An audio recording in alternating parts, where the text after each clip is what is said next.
Bismillahirrahmanirrahim. Assalamualaikum warahmatullahi ta'ala wabarakatuh. Alhamdulillahirabbil alamin wa sallallahu ala sayyidina Muhammadin wa ala alihi wa sahbihi wasallam, amma ba'du. Setelah Jokowi menghadiri satu acara Rakernas itu di PSI, spekulasi masih terus menerus berlanjut begitu ya. Karena pada akhirnya Jokowi itu tidak jelas posisinya di PSI. Yang tadinya digadang-gadang mau jadi ketua umum kan nggak jadi sama anaknya ketua umumnya. Kemudian mau jadi dewan pembina juga sampai sekarang tidak ada pembicaraan. Nah, dari sikap yang seperti ini kita bisa melihat konsistensinya Jokowi di dalam apa? Di dalam sikapnya yang tidak jelas. Nah, itu selalu tidak jelas. Di dalam permasalahan ijazah tidak jelas. Ngomong A, kelakuan B, kemudian kelakuan B, tapi ngomongnya A begitu. Ini kalau di dalam ilmu kalam itu disebut kadzib tuh, disebut bohong. Jadi kalau misalkan Jokowi ini sah disebut kadzib, tukang bohong, atau malah karena saking sering atau saking banyak bohongnya itu disebut kadzab, itu sudah cocok, sudah pas itu. Memang demikian adanya. Nah, ini kan riuh rendah lah ya di dunia perpolitikan, apalagi dunia politik praktis, karena memang sekarang pada akhirnya Jokowi itu sikapnya sudah jelas, cuman omongannya tidak jelas. Nah, entah bagaimana para politisi ini atau para pengamat politik ini menghadapinya. Nah, itulah yang akan kita saksikan begitu ya. Karena melihat politik dari kacamata ahli politik itu akan lebih presisi saya kira. Nah, ini akan kita saksikan bagaimana Jokowi itu setelah acara kemarin ya pakai peci yang panjang itu, saya tidak tahu nama pecinya apa. Itu hadir di depan pers, kemudian ditanya sebagai apa. Ternyata bilangnya itu sebagai motivator. Yang mana kalau sebagai motivator mah nggak bakalan bilang saya mati-matian juga untuk PSI begitu, gak bakalan begitu ya. Ini kerja mati-matian orang yang sebentar lagi mati. Kok cuman motivator? Nah, itulah kebohongan yang ada ya. Kita saksikan saja dulu, ini singkat wawancara dengan Jokowinya ini. Sebagai motivator. Sebagai motivator katanya. Enggak gini. Partai ini perlu disemangati.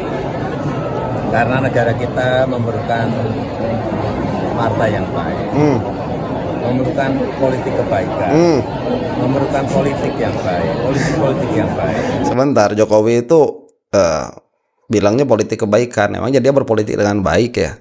Nilai sendiri lah itu, sudah tidak perlu saya jelaskan panjang lebar ya. Dan saya melihat PSI ini adalah masa depan. Pak Jokowi. Pesannya seluruh jajaran pengurus harus bekerja keras, harus bekerja mati-matian, harus bekerja habis-habisan untuk partai, dan nanti larinya untuk negara. Untuk partai, nanti larinya untuk negara. Negaranya siapa? Negaranya bapak ente, anak ente. Aduh, Jokowi Maya. Jadi kalau Anda melihat pidatonya kemarin itu ya, bilangnya begitu. Harus mati-matian untuk PSI, saya pun akan mati-matian untuk PSI, itu kata Jokowi. Yang begitu mah bukan motivator, Pak. Begitu mah ya, ima nanti jadinya kader begitu ya, atau jadi ketua lah sekalian begitu. Pembina nggak bakalan ngomong kayak gitu kalau pembina. Ya, sen kiri belok kanan ya. Kita terusin dulu nih. Ini ada ulasan ya. PSI berharap hadirnya Presiden ke-7 Republik Indonesia Joko Widodo bisa menjadikan PSI partai besar. Sejalan dengan itu, Jokowi menyatakan siap dan bekerja keras dan mati-matian bersama dengan PSI. Kemudian, apakah kehadiran Jokowi akan membawa dampak besar bagi PSI? Kita akan bahas bersama dengan Ketua DPP PSI Bidang Politik Bestari Barus dan Direktur Eksekutif Parameter Politik Indonesia Adi Prayitno. Selamat pagi Bang Bestari, Mas Adi. Oke sih. Pak Bestari itu sering warawiri ya. Kemarin kita saksikan bersama-sama ya. Pak Jokowi memberikan motivasi gitu ya sebagai Presiden ke-7 Republik Indonesia, menyinggung soal banyak akan bergabung lagi nih dari tokoh nasional, tokoh daerah sampai kabupaten ini akan ke PSI. Kemarin diperkenalkan juga beberapa tokoh yang resmi bergabung ke PSI gitu ya, beberapa diantaranya juga ini dari partainya Bang Bestari sebelumnya gitu, Bang Bestari. Apakah ada bocoran lagi? Apa ya? Apakah kira-kira dari partainya Bang Partai Bestari yang sebelumnya Bestari bakal itu. banyak yang gabung lagi nih, Bang? Ya, saya kira kemarin itu awalan saja ya, bahwa beberapa yang kemudian dijaketkan dari berbagai macam ya asal partai politik, dan saya kira ada satu yang istimewa ya, sementara ini Bung Rusdi Mase yang masih aktif sebagai anggota DPR, bahkan kemudian menyatakan bergabung. Nah ini saya kira satu dari 15 sampai 20 lagi yang akan bergabung gitu ya. Ini wajar ya sebagai dinamika politik. Cuman kita lihat ya, ini akhirnya bukan partai kader begitu. Ini mah partai apa kader. Ada orang terima langsung dikasih kedudukan. Ya mungkin semua partai demikian ya. Cuman sekali lagi, kalau tadi cita-citanya ingin partai yang baik, tidak ada sesuatu yang baru yang ditawarkan oleh Jokowi di dalam PSI ini. Sama saja, kalau tidak lebih buruk ya. Sampai 20 nih, Bang Yang Bestari. bahkan mungkin lebih kali ya. Gitu. Tapi masih menunggu waktu, kecocokan waktu, dan mudah-mudahan ini memperkuat keberadaan Partai Solidaritas Indonesia di belantika politik nasional gitu. Oke, Bang Bestari, ini kan lagi Pak Jokowi kemarin bilang bahwa akan bekerja keras gitu ya, kemudian juga dalam tanda kutip bakal bisa bergabung untuk sama-sama lah sampai ke RW untuk bisa memperkuat jaringan PSI gitu ya. Nah, dari mungkin Sampai ke RW itu butuh berapa ratus tahun itu ya. Entah kalau dikumpulin di hotel karena banyak duitnya itu. Wallahu a'lam. teman Bang Bestari yang dari partai sebelumnya yang tadi akan bergabung gitu ya, ini beryakin sekali memang sosok Pak Jokowi ini bisa membuat PSI lebih besar. Harapan kita seperti itu, dan itu bukan sekedar harapan, tapi begini, bahwa banyak yang mengatakan PSI ini pada waktu Pak Jokowi masih jadi presiden saja tidak lolos threshold gitu. Namun mereka tidak melihat sebetulnya bahwa pada waktu itu Pak Jokowi sama sekali tidak pernah mengendorse PSI. Maka khalayak itu melihat dan meyakini bahwa Pak Jokowi masih di partai yang lama. Sebentar, itu tidak melihat fakta sama sekali. Jokowi itu terang-terangan mengendorse Gibran. Terang-terangan itu. Yang mana ya di situ ada siapa, peran PSI ya. PSI juga sama-sama seperti itu. Itu kenyataan pahit memang. Sebagaimana dikatakan pada pemilu sebelumnya itu, PSI ini nggak ada nilainya sama sekali. Itu kenyataan pahit.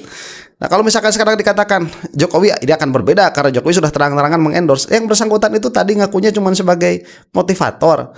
Meskipun saya lihat di situ ada kebohongan. Kan begitu. Nah, dengan kemudian ini yang sudah kedua kali Pak Jokowi mengatakan hal yang hampir sama gitu ya, akan bekerja keras, mati-matian begitu ya. Itu untuk PSI itu sudah kedua kali diucapkan. Dan yang pertama itu kan di Kongres PSI, yang kedua di Rakernas 1 Makassar ini. Saya masih di Makassar. Nah, ini mengkonfirmasi gitu loh bahwa Pak Jokowi betul-betul serius, dan ini juga menjadi satu masukan ya bagi masyarakat pendukung Pak Jokowi dulu yang masih berpikir pada bahwa Pak Jokowi itu masih ada di partai yang lama. Nanti kita lihat di 29 efeknya, approval ratingnya masih sangat tinggi Pak Jokowi, dan pernyataan yang disampaikan Pak Jokowi berulang sudah 2 kali ini pasti menjadi masukan yang sangat-sangat mencerahkan bagi seluruh pendukung Pak Jokowi kala beliau menjadi presiden gitu. Nah, ini yang menarik ya. Politiknya ini sudah politik identitas. Dalam pengertian politik identitasnya itu politik personal begitu. Jadi seolah-olah Jokowi ini sebuah apa ya, figur yang dirinya itu sudah sampai tingkatan berhala, saya katakan demikian ya, karena tidak memiliki ideologi sama sekali. Apa ideologinya Jokowi itu? Nggak jelas, ideologinya tidak ada. Jadi asal Jokowi ada di mana, Pak Bestari ini dia dia menilai bahwa para pendukung Jokowi yang fanatik-fanatik itu akan ikut kemanapun Jokowi berada. Yang mana kita harus sadar sebetulnya ya, ini bukan tim sepak bola ya. Kemanapun Ronaldo pergi, ke sana saya berlari begitu ya. Atau yang suka Messi sebaliknya. Nggak bakalan bisa seperti itu. Ini kok jadi lawakan pada akhirnya politik yang ada sekarang itu. Dan tadi dikatakan betul, waktu Jokowi jadi presiden saja nggak kuat ngangkat PSI, apalagi sekarang begitu ya. Dinamika politiknya sudah terlalu besar. Saya juga berharap memang PSI ini nggak jadi apa-apalah udah ya. Ini Raja Jawa lagi ya, tukang ibul. Nah, itu menjadi salah satu hal yang menggembirakan bagi kami. Beliau mengulang lagi perkataannya, dan ini kami sampaikan ke seluruh pelosok Indonesia. Terima kasih kepada media yang sudah menyampaikan itu, dan kami seluruh kader yang hadir berkomitmen untuk menyebarluaskan apa yang disampaikan Pak Jokowi supaya menjadi permakluman publik ke depan. Saya kira itu. Sebentar, tapi saya kira ini Jokowi ini juga bermain biasa ya di dalam media sosial, yaitu nyicil peluru begitu. Sebagaimana di dalam ijazah ya nyicil sedikit-sedikit begitu ya. Di dalam permasalahan PSI juga nyicil dulu, tadinya tidak terkait, kemudian hadir sebagai kemudian jadi motivator sekarang ya. Mungkin nanti jadi dewan pembina supaya itu terus-menerus ada isu yang baru di dalam media sosial. Cuman begini Pak Bestari, bahwa keadaan Jokowi itu sudah tidak di PDIP itu sudah lama sebelum Jokowi masuk PSI. Malah meskipun Jokowi itu tidak hadir di PSI, itu kita sudah tahu Jokowi itu bakal ke PSI. Kita nggak bodoh begitu ya. Jadi pada akhirnya ini tidak menjadikan sesuatu yang shock, mengagetkan begitu ya. Dan masyarakat Indonesia itu sudah cerdas begitu. Tidak mengagetkan. Ini kan cuma strategi marketingnya Jokowi saja. Apakah itu pada akhirnya nanti akan menaikkan elektabilitas? Insya Allah yang pilihnya cuma itu doang. Ini sudah menunjukkan bahwa Jokowi itu secara ketokohan begitu ya, secara ketokohan itu sudah habis. Orang yang percaya ijazahnya palsu itu lebih banyak daripada yang percaya ijazahnya asli. Cuman karena memang kekuatan politiknya belum habis. Kalau elektabilitas itu sudah habis, kekuatan politiknya belum. Nah, ini yang mudah-mudahan segera dihabisi oleh Allah Subhanahu wa taala. Mudah-mudahan cepat lah ya. Mudah-mudahan, semoga. Baik, nah ini saya mau ke Mas Adi. Mas Adi, Anda melihat kemarin motivasi yang diberikan oleh Pak Jokowi ini sepertinya lebih dari sekedar motivasi gitu ya, bukan sekedar endorsement juga gitu. Ini seakan-akan ini Pak Jokowi dari tadinya mungkin di kemudi agak belakang, sekarang udah makin ke depan gitu ya. Buktinya sekarang efeknya sudah luar biasa, walaupun belum distruktur, tapi banyak sekali yang kemudian dalam tanda kutip nih hijrah ke PSI dari partai sebelumnya. Melihatnya seperti apa Mas Adi? Ya, itu kan kebohongan yang terlihat nyata sekali begitu ya. Ucapan dari Jokowi itu ngakunya motivator, tapi dia kerja habis-habisan. Bukan motivator, Pak. Motivator siapa dulu yang terkenal itu? Mario Teguh didatengin ke PSI, kemudian ngomong di situ bla bla bla, politik itu begini dan begitu. Kamu itu yang serius di dalam politik karena itu adalah kebaikan untuk umat manusia misalkan, dan bla bla bla. Itu motivator. Ya, Jokowi udah bohong lagi di sini.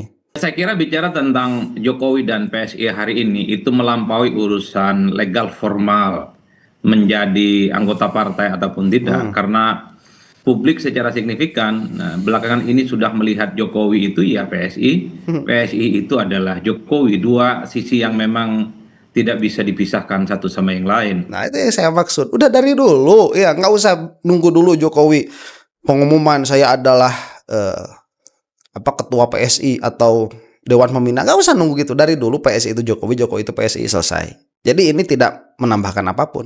Nah, kalau kita mendengarkan pidato politik Jokowi kemarin, bagi saya itu adalah semacam bentuk komitmen dan keseriusan Jokowi untuk serius turun gunung dan mati-matian untuk membesarkan PSI di masa-masa yang akan datang, terutama untuk yang pertama kalinya lolos ke parlemen. Karena kalau kita mau jujur sebenarnya Mas ya, bicara PSI hari ini, kenapa relatif sering dipergunjingkan oleh publik? Karena ada dua variabel penting.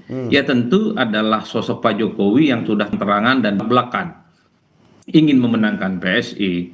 Yang kedua, kita juga tahu eksodus ataupun hijrah politik dari Partai Nasdem ke PSI itu kan juga menjadi variabel penting. Dimulai dari Ahmad Ali, kemudian ada Bestari Barus, kemudian ada Oh, Rusdi Masih dan Nasdem ya, seterusnya dan seterusnya. Bestari Itu itu. kan adalah dua instrumen yang kemudian bisa dibaca oleh publik bahwa kebaruan yang dimiliki oleh PSI hari ini menatap pertarungan politik di 2029 itu relatif jauh diperhitungkan dibandingkan dengan yang sebelumnya.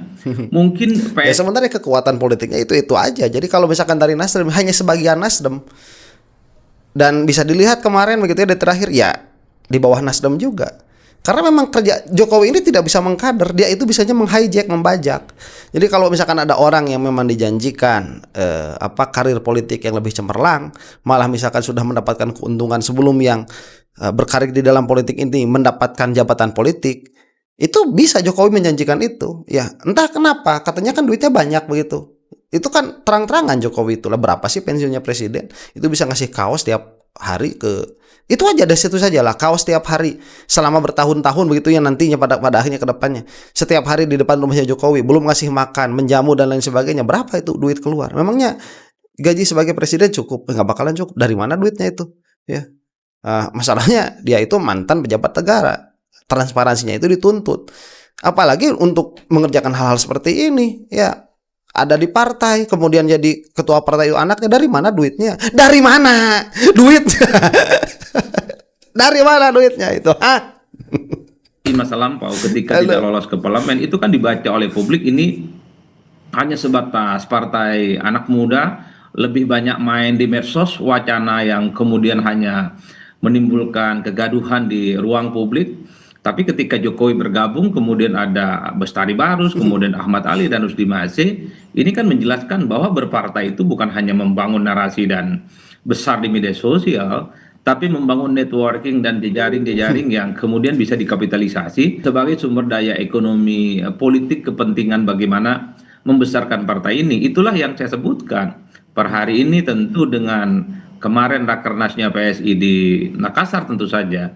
Ini kan sebenarnya adalah untuk mensublim bagaimana PSI itu meyakinkan langkah politik mereka menghadapi pertarungan-pertarungan politik, khususnya untuk yang pertama kalinya lolos ke parlemen. Jadi inilah yang kemudian dianasir-anasir penting. Memang batannya ada. Sebentar, itu saya juga mengira begini ya, PSI itu kurang sabar. Jadi tadinya PSI ini kan partai anak muda, harusnya menggantikan generasi old money lah, katakan demikian ya, generasi yang masih berhubungan dengan Cendana, misalkan generasi yang masih berhubungan dengan Megawati ya, pro Soekarno kontra Soekarno kesananya dan lain sebagainya. Itu nunggu dulu itu selesai, atau itu habisi sekalian begitu ya secara politik oleh PSI itu sekuat tenaga kalau memang mau menawarkan sesuatu yang baru dan menjadi partai yang ideal, yang memiliki idealisme. Pada akhirnya kan tidak. Apa yang ditawarkan PSI? Nggak ada sama sekali pada akhirnya. Yang tua-tua direkrut lagi, kurang sabar ya di dalam berpolitik, nggak bisa ini perubahan. Pada akhirnya bukan perubahan, ikut dirubah juga pada akhirnya. Ya itulah yang ada. Soal apakah Pak Jokowi akan sesakti dahulu kalah? Karena konon Pak Jokowi itu adalah sosok yang setiap pertarungan politik tidak pernah kalah. Di Solo 2 kali jadi wali kota, Jakarta kemudian menang, kemudian setelah itu menjadi presiden 2 periode. Kan banyak publik yang bertanya-tanya apakah kesaktian ini akan kembali bisa ditularkan setelah Jokowi all out, berkomitmen dan berjanji untuk memenangkan PSI setelah Pak Jokowi tak lagi menjadi presiden. Kan itu pertanyaan pentingnya. Ada satu keyakinan, tentu salah satu keyakinan ini diyakini oleh kawan PSI dan Bang Bestari Barus ya, Jokowi masih sakti mandraguna sekalipun tidak lagi bersama dengan PDIP dan tidak lagi menjadi bagian dari pemerintahan sebagai presiden. Tapi di seberang yang lain ada yang mengatakan bahwa mungkin Pak Jokowi akan tidak sesakti dulu karena jejaring dan kekuasaan politiknya tidak seperti yang dimiliki waktu jadi presiden dan tidak sekuat waktu bersama dengan PDIP. Bagi saya tidak mau terjebak pada dua perdebatan ini yang sebentar, kalau saya melihatnya ya dilihat dari segi kekuatan, lepas dari PDIP itu sebuah kehilangan yang besar. Kalau misalkan kita melihat Jokowi ini sebagai kekuatan politik, mau tidak mau jejaringnya sudah nggak ada begitu yang di PDIP itu ya. Kalaupun misalkan nanti ada berbelot berapa presensi yang ada, dan mereka juga melihat secara politik itu Jokowi secara nama begitu ya, itu cuman orang begitu Jokowi. Tapi fakta memang yang bersangkutan ini tidak pernah kalah di dalam kontestasi politik apapun yang bersangkutan ini ikuti, tetapi itu juga tidak bisa dilihat dari fakta bahwa yang bersangkutan ini pada waktu itu di belakangnya ada Megawati. Itu tidak bisa dimungkiri. Kalau saya mah ya apa melihatnya, mudah-mudahan ya kelompoknya Megawati nggak menang. Saya emang gak suka sama PDIP juga. Mudah-mudahan Jokowi juga nggak menang. Ini mah harus di reset begitu. Ini orang-orang tua yang udah ini kasihinlah sama orang-orang yang memang memiliki visi begitu ya. Mereka kemarin Prabowo itu kalau nggak salah ngasih duit berapa? Berapa itu? 17 triliun ya. Itu miliar dolar apa sampai apa cuman ratus juta dolar itu. Edan itu. Ini orang-orang tua nih. Di ujung sebenarnya adalah ini tentu adalah uji kekuatan politik Pak Jokowi sebenarnya. Tentu dengan mesin politiknya di PSI, bagaimana partai ini untuk pertama kalinya lolos ke parlemen. Kerja-kerja politik, networking, meyakinkan masyarakat, itu tentu adalah kunci bagaimana memenangkan hati masyarakat saat pemilu. Karena kalau kita mau jujur sebenarnya, bicara tentang pileg khususnya ya, ini tentu adalah soal bagaimana kekuatan mesin politik, bagaimana struktur yang sebenarnya sudah terbangun sejak konsisten ya, mungkin dari pusat, provinsi, kabupaten, dan kota. Ini yang saya kira memang sepertinya sedang dihitung betul untuk PSI. Makanya kemarin Jokowi itu ketika memberikan, bukan sambutan bagi saya Mas, itu arahan politik coba ya. Arahan, bukan motivasi lagi ya. Kalau dibilang motivator lebih dari itu. Gitu. Istilahnya arahan politik itu kelasnya sudah tingkat dewa itu. Arahan politiknya adalah karena PSI punya mimpi besar, ingin jadi partai besar, maka strukturnya harus besar. Nah itu yang saya katakan, bohong Jokowi itu kalau sebagai motivator. Bahkan mungkin di belakangnya ya, selain hadir di sini, itu konsultasi-konsultasi politik akan berjalan. Bahkan bukan hanya konsultasi politik, tetapi arahan politik. Ya kalau seperti itu sudah menjadi ketua umum ya, cuman namanya aja ketuanya itu siapa? Kaesang, namanya doang. Nah, dari pusat RT dan RW katanya harus dipastikan itu kuat. Jadi bagi saya ini adalah semacam pertaruhan politik bagi Pak Jokowi dan tentu pengurus-pengurus PSI bahwa di 2029 ya ini adalah pertarungan bagaimana untuk pertama kalinya lolos ke parlemen. Oke, baik. Bicara soal struktur gitu ya, Pak Jokowi bilang bahwa harus sampai ke RT, RW, bukan cuma sampai desa, kelurahan. Bang Bestari, Pak Jokowi kalau bicara struktur, bermasuk struktur. Apakah nanti bakal masuk ke struktur untuk bisa nanti istilahnya belusukan lagi seperti zaman dulu mau jadi presiden, atau tetap di luar tapi dengan peran yang sebegitu besarnya, Bang Bestari?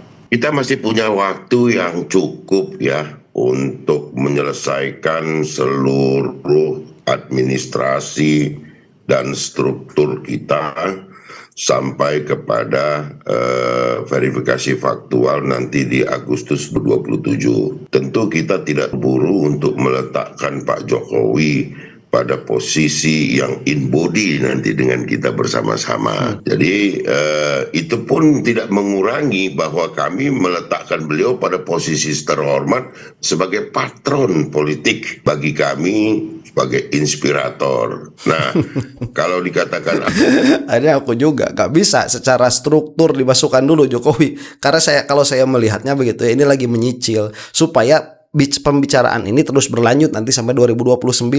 Apakah pasti akan bergabung? Saya katakan 99% itu Pak Jokowi wajib bergabung dengan PSI. Sudah 2 kali menyampaikan hal-hal yang dukungan kepada PSI, dan bagi kami tentu menjadi penting setelah kami siapkan seluruh struktur ini, baru beliau ikut bersama-sama kami mewujudkan apa yang disampaikan kemarin janjinya. Matian turun sampai ke tingkat kecamatan bahkan pun. Saya kira itu. Sebentar, saya masih melihat Jokowi ini masih ingin memiliki segmentasi yang luas begitu ya. Jadi segmentasinya tidak mau terkurung dengan PSI. Makanya masuk ke PSI tapi tidak mengaku jadi bagian, tadi katakan embodied dari PSI, tapi ya sikapnya jelas, emangnya kita bodoh begitu ya melihat itu. Tapi mungkin karena Indonesia ya begini adanya, masih ada yang bisa dibodohi sama Jokowi. Makanya saya itu heran begini, Jokowi ini kok masih memakai manuver-manuver politik seolah-olah yang bersangkutan ini masih bisa menjadikan orang-orang yang sudah antipati terhadap Jokowi menjadi pro terhadap Jokowi, atau lebih bisa menguatkan para termul itu supaya lebih kuat lagi pada Jokowi. Padahal begini, Jokowi itu mau ngomong ya bahwa dia itu nabi, besok lusa dia mau ngomong bahwa dia itu nabi, termul bakal percaya. Termul bakal percaya karena memang sudah tidak melihat apa yang dikatakan, dia sudah melihat siapa yang mengatakan Termul itu. Nah, kita di lain pihak sudah terlalu cerdas untuk dibohongi sama yang namanya Jokowi itu. Makanya mengatakan motivator kok kayak gitu. Nggak bisa, kita mau hadir ke pengadilan kapanpun dibutuhkan. Dipanggil kok nggak dipanggil-panggil, tapi masuk RT RW katanya ngomongnya mau begitu ya.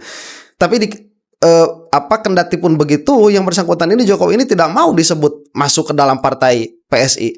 Jadi saya heran, ini Jokowi ini sedang berusaha menipu siapa? Karena yang tertipu sudah tertipu dan tidak akan bisa kembali dari ketertipuannya.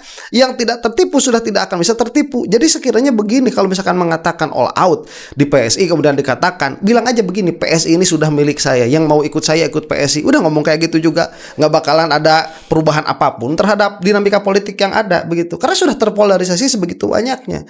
Dan ini yang saya sesalkan. Makanya akan menarik perpolitikan Indonesia itu kalau Jokowi hilang dari Indonesia tuh. Ya, hilang dari Indonesia. Ya, gimana caranya nggak tahu, wallahu a'lam. Ya. Cuman kan kalau mati itu, kematian itu lebih cepat kan lebih baik ya. Buat siapapun itu lebih cepat lebih baik. Kalau buat orang yang punya hutang lebih baik daripada besok lusa hutangnya bertambah. Buat orang yang banyak dosa itu lebih baik daripada besok lusa bertambah dosanya begitu, dan lain sebagainya. Itu baiklah kematian itu, apalagi untuk Jokowi ya. Ini bakal langsung shifting tuh perpolitikan yang ada di Indonesia akan berusaha mati-matian untuk mengisi kekosongan sang Raja Jawa tukang ngibul ini. Sudah pasti ya, ini kita bisa pastikan 99,9% gitu ya. Ini Mr. J adalah Jokowi dan tinggal nunggu kesiapan administrasinya saja gitu Bang Bestari ya. Saya kira itu patut menjadi permakluman bagi seluruh masyarakat, khususnya pada umumnya dan khususnya kepada seluruh pendukung Pak Jokowi selama menjadi presiden 2 periode. Oke, baik. Ya, itu sudah demikian. Cuman banyak yang mendukung Jokowi tadinya juga pada tobat, pada insaf gitu ya. Yang masih mau mikir sih itu, pada tobat, pada insaf itu. Ini bicara lagi soal tadi tidak hanya sampai ke kecamatan ataupun desa, tapi juga bahkan sampai ke RT RW. Kalau di kecamatan desa ada DPRT gitu ya. Nanti kalau misalnya sampai ke RT RW, jadinya apa nih? Apakah jadi daun atau seperti apa nih? Kalau dari ranting makin kecil lagi ke daun. Seperti apa nanti kira-kira bentuknya jaringan yang akan dibangun oleh PSI? Ini satir nih. Jadi karena mungkin Jokowi itu bukan orang lapangan ya, dia itu kan dibentuk secara politik, langsung dibentuk sama siapa Megawati sebagai ikon. Jadi kok ngomong sampai RT RW ini sudah running apa mau jadi daun? Aduh, satir nih pertanyaan nih. Untuk ini bersama-sama dengan Pak Jokowi memperluas jaringannya. Gini, verifikasi faktual itu kan disyaratkan hanya kepada DPP, DPW, DPD, dan DPC. Nah, beberapa wilayah kami sudah menyiapkan bahkan sampai Dewan Pimpinan Ranting ya, itu setingkat kelurahan. Tentu dari tingkat kelurahan ini pun akan kita instruksikan di bawah komando dari DPD untuk menyiapkan kader-kader TPS yang akan mengawal suara kita. Kita butuh lebih dari 830.000 orang untuk mengisi TPS-TPS tersebut untuk mewujudkan kita mau menang. Kita mau ada di dalam belantika politik nasional dan menjadi salah satu poros yang cukup diperhitungkan ke depan. Saya kira itu. Ini menarik ya, karena permasalahan TPS itu masalah Jokowi kemarin yang sampai mati banyak. Lah ternyata begitu kita dengar di sini, ini bocor halus saya kira ya dari perkataan Jokowi. Kamu itu kalau mau memenangkan ini, kamu harus punya kader sampai ke TPS tuh. Kalau nggak punya itu, kamu bisa dicurangi. Ya, dan mungkin itulah yang menjadikan Jokowi selama ini menang, karena PDIP-nya itu, karena PDIP kita tahu sampai dalam-dalamnya itu sampai bawah-bawahnya ada. Ya, nah itulah ala kulli hal kita berlindung kepada Allah Subhanahu Wa Taala dari pemimpin-pemimpin yang zalim, dan masih banyak juga kebaikan-kebaikan yang bisa kita dapatkan di Indonesia ini daripada hanya sekedar fokus kepada keburukan. Dan yang kita lakukan ini hanyalah menyeimbangkan narasi agar supaya setidaknya ruang publik menjadi sehat atau kebenaran itu dia terungkap. Dan itulah yang kita cita-citakan. Demikian, mudah-mudahan kita semua ada dalam maghfirah Allah Subhanahu wa taala. Wallahu taala a'lam bissawab. Assalamualaikum warahmatullahi taala wabarakatuh.